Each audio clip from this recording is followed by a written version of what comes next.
जब भी आप इन्वेस्टमेंट करना शुरू करते हैं म्यूचुअल फंड या किसी भी मार्केट लिंक्ड इंस्ट्रूमेंट्स में, तो आपको थोड़ा वॉचफुल रहना होता है। मैच्योरिटी के बाद में आपको 15 साल बाद में पूरा एक लमसम पैसा आप विड्रॉ कर सकते हैं। पीपीएफ और एनपीएस के अगर रिटर्न्स को कंपेयर करें तो पीपीएफ का रिटर्न थोड़ा कम है इन कंपैरिजन टू एनपीएस।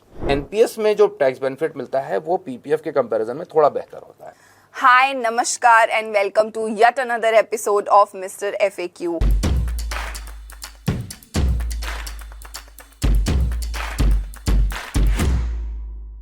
मैं हूं आपकी होस्ट काव्या और हम आपके लिए लेकर आए हैं फिर से एक बार फाइनेंस के ढेर सारे सवाल, जहां पे हम बात करते हैं फाइनेंस से रिलेटेड टॉपिक्स पर, फिर चाहे वो रिस्क प्लानिंग हो, इन्वेस्टमेंट प्लानिंग हो या हो वो टैक्स प्लानिंग। और हमारे सवालों के जवाब देते हैं एक्सपर्ट। इसी सिलसिले में हमारे साथ एक बार फिर से हैं Sunil Gupta ji. Sunil sir, welcome on the show. And हमने लास्ट एपिसोड में सुनील जी से काफ़ी सारे फाइनेंस के टॉपिक्स पे डिस्कशन किया था। व्यूअर्स, अगर आपने हमारे पुराने एपिसोड्स नहीं देखे हैं तो प्लीज़ जाइए, देखिए, लाइक करिए, शेयर करिए एंड सब्सक्राइब करिए। एंड आई होप कि आपकी जितनी भी फाइनेंस से रिलेटेड क्वेरीज होंगी हमारे एपिसोड से सब रिजॉल्व हो जाएंगी। आज के शो को हम शुरू करते हैं। एक छोटा सा रिकैप लेंगे कि हमने लास्ट एपिसोड्स में क्या क्या सीखा है। हमने लास्ट एपिसोड्स में बात करी थी रिटायरमेंट प्लानिंग क्या होता है, म्यूचुअल फंड्स क्या होते हैं, एसआईपीस क्या होती हैं, वगैरह वगैरह। आज के शो को हम शुरू करते हैं और आज का हमारा पहला सवाल ये है सुनील जी से। सुनील जी, जैसे कि हमने लास्ट एपिसोड में म्यूचुअल फंड के बारे में काफ़ी सारी चर्चाएं करी हैं, तो आज के एपिसोड में मेरा पहला सवाल आपसे ये रहेगा कि हम अपनी रिस्क टॉलरेंस को कैसे आइडेंटिफाई कर सकते हैं। देखिए, किसी भी व्यक्ति की रिस्क टॉलरेंस अगर आइडेंटिफाई करनी है तो इसका सही जवाब वो व्यक्ति खुद दे सकता है। क्योंकि कई बार होता क्या है कि एक इंसान सेम है लेकिन उसके अलग अलग इन्वेस्टमेंट्स या अलग अलग गोल के लिए उसकी रिस्क टॉलरेंस डिफरेंट हो सकती है। देखिए, रिस्क टॉलरेंस की जहाँ तक बात है तो रिस्क टॉलरेंस अपनी आइडेंटिफाई करने के लिए हमें थोड़ा सा कुछ चीज़ों का विवेचन करना चाहिए, अपने आत्ममंथन करना चाहिए, क्योंकि इसका सही जवाब हम खुद दे सकते हैं। कोई दूसरा व्यक्ति हमको सजेस्ट कर सकता है लेकिन एग्जैक्ट आंसर नहीं मिल सकता, क्योंकि एक सेम व्यक्ति के लिए कई बार अलग अलग इन्वेस्टमेंट्स या अलग अलग गोल्स के लिए उसका रिस्क टॉलरेंस डिफरेंट हो सकता है। फॉर एग्जांपल, अगर कोई व्यक्ति सपोज अपने किड्स की मैरिज प्लानिंग के लिए इन्वेस्टमेंट कर रहा है या हायर एजुकेशन के लिए इन्वेस्टमेंट प्लानिंग कर रहा है और उसके बच्चों की एज सपोज 15-16 ईयर्स है, यानी कि कुछ 3-4 साल बाद उसको अपने इन्वेस्टमेंट्स के उस पैसे की ज़रूरत होगी, तो हो सकता है कि वो पर्टिकुलर उस इन्वेस्टमेंट के लिए कंजर्वेटिव हो, क्योंकि उस समय के बाद उसको ये पैसा चाहिए ही चाहिए। लेकिन वहीं पर अगर वो इन्वेस्टमेंट प्लानिंग तब शुरू कर रहा है जब उसके बच्चे छोटे हैं, 1-2 साल 3 साल के हैं, तो उसके पास चूंकि इन्वेस्टमेंट होराइजन लंबा होगा, 18 साल 15 साल का होगा, तो उन पर्टिकुलर इन्वेस्टमेंट्स के लिए वो थोड़ा सा एग्रेसिव हो सकता है, तो उसका रिस्क एपेटाइट बढ़ जाएगा। सो पॉसिबल है कि व्यक्ति सेम हो, गोल भी सेम हो, लेकिन होराइजन चूंकि डिफरेंट है तो उसका रिस्क एपेटाइट अलग अलग हो सकता है। तो मैं हमेशा यही कहता हूं कि जब भी कुछ ऐसी दुविधा हो तो आप किसी अच्छे वित्तीय सलाहकार की मदद लें, सो डैट आपके सारे एस्पेक्ट्स को जानने के बाद में, आपके पर्सनल प्रोफेशनल सारी चीज़ों को जानने के बाद में आपको एक सही राय दे सके। हालांकि मार्केट में कुछ प्लेटफॉर्म्स भी ऐसे हैं जिनमें एक रिस्क प्रोफाइलर बना होता है, सर्टेन क्वेश्चंस आपसे पूछे जाते हैं, आपको उनका जवाब देना होता है और उसके बेसिस पे एक रफली एक आपका रिस्क प्रोफाइल निकल के आ जाता है, तो आपको एक आइडिया लग जाता है कि आप किस रिस्क कैटेगरी में जा रहे हैं। लेकिन ये रिस्क प्रोफाइलर हो, चाहे वो आपका फाइनेंशियल कंसल्टेंट हो, ये आपके काउंसलर्स हैं।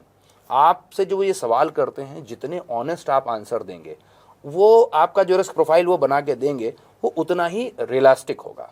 तो इसलिए अगर हम ऐसी कोई साधन का उपयोग कर रहे हैं तो आपके जवाब ऑनेस्ट होने चाहिए जब वो जो भी सवाल आपसे पूछे जा रहे हैं, तभी आपका सही रिस्क प्रोफाइल आप असेस कर पाएंगे।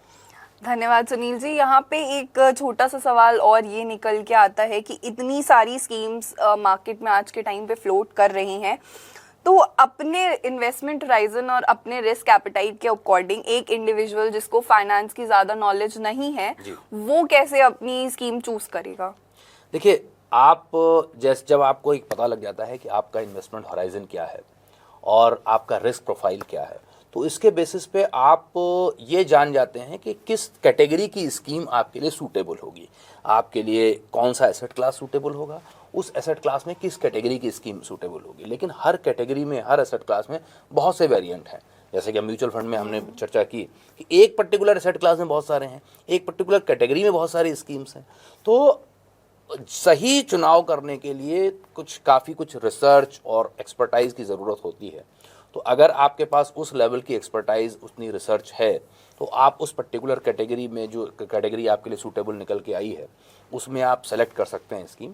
अगर आपको इसमें दुविधा हो रही है तो अगेन मेरा वही सुझाव होगा कि आप किसी वित्तीय सलाहकार या किसी अच्छे प्लेटफॉर्म की मदद लें जो आपके इन्वेस्टमेंट होराइजन और रिस्क प्रोफाइल के बेसिस पे आपको कुछ एडवाइस कर सके कि किस कैटेगरी की स्कीम या किस पर्टिकुलर स्कीम में आपको इन्वेस्टमेंट करना चाहिए। धन्यवाद सुनील जी। इससे पहले कि हम आगे बढ़ें, हमारे पास एक व्यूअर का सवाल आया है हमारे इस एपिसोड में। हमारे साथ संदीप जी हैं, इनकी एज अराउंड 35 साल है और ये आपसे जानना चाहते हैं कि अभी तक का ये जो भी इन्वेस्टमेंट कर रहे थे ये एफडीज में कर रहे थे और ये करके भूल जाते थे। तो ये आपसे जानना चाहते हैं कि क्या म्यूचुअल फंड में भी सिमिलर कुछ ऐसा होता है कि म्यूचुअल फंड का इन्वेस्टमेंट करा और हम भूल जाएं? संदीप जी नमस्कार। आप जैसा कि आपने बताया कि आप अभी तक बेसिकली एफडीज में इन्वेस्टमेंट करते रहे हैं, तो एफडीज में या इस तरह के किसी भी इंस्ट्रूमेंट में जब आप इन्वेस्टमेंट करते हैं तो होता क्या है कि आपको इन्वेस्टमेंट करने की डेट पे ये पता होता है कि ये इन्वेस्टमेंट मेरा कब मैच्योर होगा। दूसरी चीज़ ये भी पता होता है कि इसकी मैच्योरिटी वैल्यू मुझे क्या मिलेगी। तो इसमें आपको बहुत ज़्यादा कुछ मशक्कत करने की ज़रूरत नहीं होती। आप आराम से, जैसा आपने कहा कि आप एफडी करते हैं और भूल जाते हैं।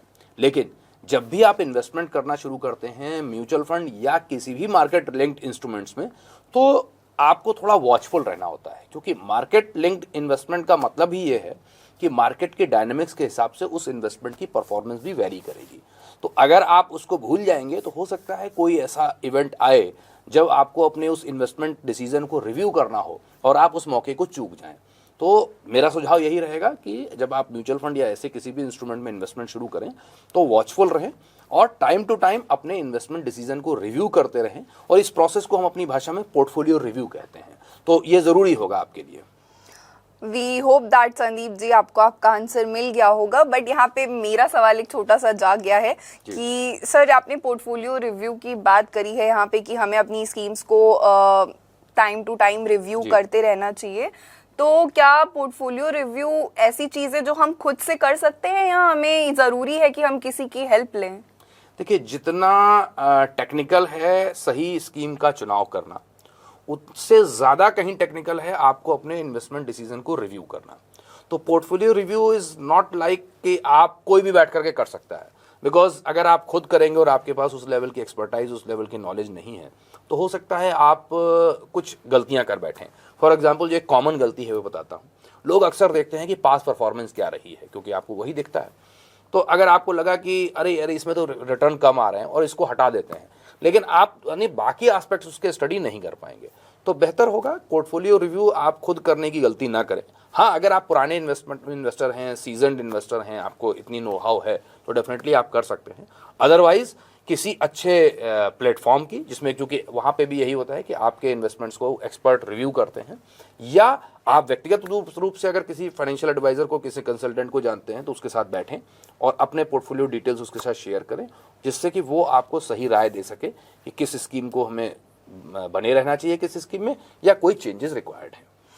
इससे पहले कि हम आगे बढ़ें सर, हमारे पास एक और व्यूअर का क्वेश्चन आ रहा है। ऐसा लग रहा है जैसे लोगों को हमारा एपिसोड काफ़ी पसंद आया है एंड हमारे जो एफर्ट्स हैं फाइनेंशियल अवेयरनेस स्प्रेड करने के, वो रंग ला रहे हैं। आगे बढ़ते हैं। हमारा अगला सवाल आ रहा है पंकज साही जी की तरफ से। ये मुरादाबाद के रहने वाले हैं। इन्होंने हमसे सवाल पूछा है कि अगर हम आज की डेट में 5,000 की SIP करते हैं तो वो हमें लगभग 25 साल बाद कितना अमाउंट मिल जाएगा? पंकज जी नमस्कार। अच्छा, सबसे पहले तो धन्यवाद आपको कि आपने इतनी अर्ली एज में जल्दी से अपनी इन्वेस्टमेंट प्लानिंग आप शुरू कर रहे हैं। अगर आप 5,000 रुपये की SIP शुरू करते हैं, और डेफिनेटली मैं समझता हूँ कि जब आपका इतना लंबा होराइजन है तो आप किसी अच्छे मिड कैप या स्मॉल कैप इक्विटी स्कीम में ही शुरू करेंगे, तो अगर हम इंडस्ट्री एवरेज की बात करें तो लंबे समय में जो रिटर्न्स रहते हैं इन कैटेगरी ऑफ स्कीम्स के, वो यूजुअली 15-18%, 20% के आसपास के रहते हैं। तो अगर मैं कंजर्वेटिव साइड पे ये मान लूँ कि 25 साल में आपके निवेश पे आपको 15% साल के हिसाब से भी रिटर्न मिलेगा, तो 5,000 रुपये की SIP बढ़ करके कुछ 1,60,00,000 से ऊपर के अमाउंट आपको लगभग मिलना चाहिए। Thank you Sunil ji and Pankaj ji, we hope आपको आपकी क्वेरी का आंसर मिल गया होगा। And we have another question. ये क्वेश्चन हमारे पास आया है अक्षय जी की तरफ से। ये लखनऊ निवासी हैं और ये हमारे एक्सपर्ट से जानना चाहते हैं कि पीपीएफ और एनपीएस में क्या डिफरेंस होता है। अक्षय जी, अच्छा क्वेश्चन पूछा है आपने, क्योंकि एनपीएस अब आज की डेट में एक ट्रेंडिंग टॉपिक हो गया है। और एनपीएस के बारे में हमने एक दूसरा एपिसोड भी किया था जिसमें हमने काफ़ी डिटेल में चर्चा की थी। तो चूंकि आपका सवाल है पीपीएफ और एनपीएस में डिफरेंस क्या है, तो एनपीएस और पीपीएफ का बेसिक डिफरेंस ये है कि दोनों ही आपके सेविंग्स प्रोडक्ट हैं, दोनों में आप इन्वेस्टमेंट करते हैं और दोनों में समानता ये है कि दोनों में आपको कहीं ना कुछ टैक्स बेनिफिट्स मिलते हैं। हालांकि दोनों के टैक्स बेनिफिट्स का ट्रीटमेंट और उनका जो आयाम है वो डिफरेंट होता है। अगर मैं एक एक पॉइंट करके बात करूं, सबसे पहली चीज़ है कि जब आप पीपीएफ में इन्वेस्टमेंट शुरू करते हैं तो आप अपना एक पीपीएफ अकाउंट खोलते हैं जिसका ड्यूरेशन 15 साल होता है। 15 साल के लिए पैसा लॉक इन हो जाता है। 15 साल तक आप उसमें इन्वेस्टमेंट करते हैं। आपको साल दर साल गवर्नमेंट की डिक्लेयर्ड एक रेट के हिसाब से ब्याज मिलता है। इस पर ध्यान दीजिएगा, इसमें ब्याज मिलता है, फिक्स मिलता है। और उस मैच्योरिटी के बाद में आपको 15 साल बाद में पूरा एक लमसम पैसा आप विड्रॉ कर सकते हैं। और जो विड्रॉ करते हैं वो पैसा आपके हाथ में टैक्स फ्री होता है, उस पर आपको कोई टैक्स नहीं देना होता। वहीं अगर मैं एनपीएस की बात करूं तो एनपीएस में जब भी आप शुरू करते हैं, आप भले ही 20 साल की एज पे शुरू करें, 30 पे करें या 40 पे करें, ये पूरा पैसा आपका जो लॉक इन होता है ये जब तक आपकी एज 60 साल नहीं हो जाती तब तक ये लॉक इन रहता है। यानी कि अगर आपने अपना एनपीएस अकाउंट 25 साल की उम्र में खोला है तो ये लगभग 35 साल के लिए आपका लॉक इन रहेगा। वहीं अगर आपने 45 साल पे खोला है तो आपका जो होराइजन होगा, जो लॉक इन पीरियड होगा वो कम हो जाएगा, क्योंकि 60 साल तक रहेगा। तो अब जैसे कि पीपीएफ में आपको जो रिटर्न मिलता है, जो ब्याज मिलता है, वो फिक्स मिलता है। एनपीएस में होता क्या है कि एनपीएस में किसी पर्टिकुलर एक कैटेगरी ऑफ इंस्ट्रूमेंट में पैसा नहीं लगता, यहाँ डिफरेंट एसेट क्लास में पैसा लगता है। मेनली 3 तरह के एसेट क्लासेस में पैसा लगता है, जैसे कि इक्विटी, कॉर्पोरेट बॉन्ड और गवर्नमेंट सिक्योरिटीज। तीनों में डिफरेंट प्रोपोर्शंस में पैसा लगता है। इन तीनों कैटेगरीज को हम शॉर्ट फॉर्म में ईसीजी भी कहते हैं, इक्विटी, कॉर्पोरेट बॉन्ड्स और गवर्नमेंट सिक्योरिटीज। चूंकि ये तीनों ही इंस्ट्रूमेंट्स में जो रिटर्न्स आते हैं वो कहीं ना कहीं मार्केट लिंक्ड होते हैं, तो इसका जो रिटर्न होता है वो भी वेरी करता है। हालांकि लॉन्ग रन में ये देखा गया है, जब से एनपीएस आई है तब से पीपीएफ और एनपीएस के अगर रिटर्न्स को कंपेयर करें तो पीपीएफ का रिटर्न थोड़ा कम है इन कंपैरिजन टू एनपीएस। तो ये बेसिक डिफरेंस है। अब अगर हम बात करें आपके टैक्स बेनिफिट्स की, तो जैसा कि मैंने बताया कि दोनों में टैक्स बेनिफिट्स हैं। एनपीएस में भी आपको टैक्स बेनिफिट मिलता है और पीपीएफ में भी टैक्स बेनिफिट मिलता है, लेकिन एनपीएस में जो टैक्स बेनिफिट मिलता है वो पीपीएफ के कंपैरिजन में थोड़ा बेहतर होता है। 1.5 लाख जो 80C सेक्शन 80C की जो लिमिट है, दोनों में ही उस 1.5 लाख का तो बेनिफिट दोनों में मिलता है। एनपीएस में भी आपको 1.5 लाख का बेनिफिट मिलता है, डिडक्शन आप क्लेम कर सकते हैं। सिमिलरली पीपीएफ में भी कर सकते हैं, लेकिन एनपीएस में एक एडिशनल डिडक्शन आपको मिलता है, that is section 80CCB 1B के अंतर्गत मिलता है, जो कि 50,000 है।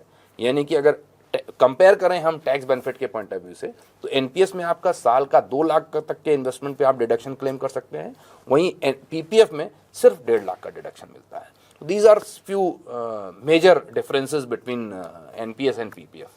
Thank you so much sir and we hope Akshay ji आपकी क्वेरी रिजॉल्व हो गई होगी। एंड आज के एपिसोड के लिए हम यहीं आपसे विदा लेते हैं एंड अगले एपिसोड में आपसे फिर मिलेंगे ढेर सारे सवालों के साथ।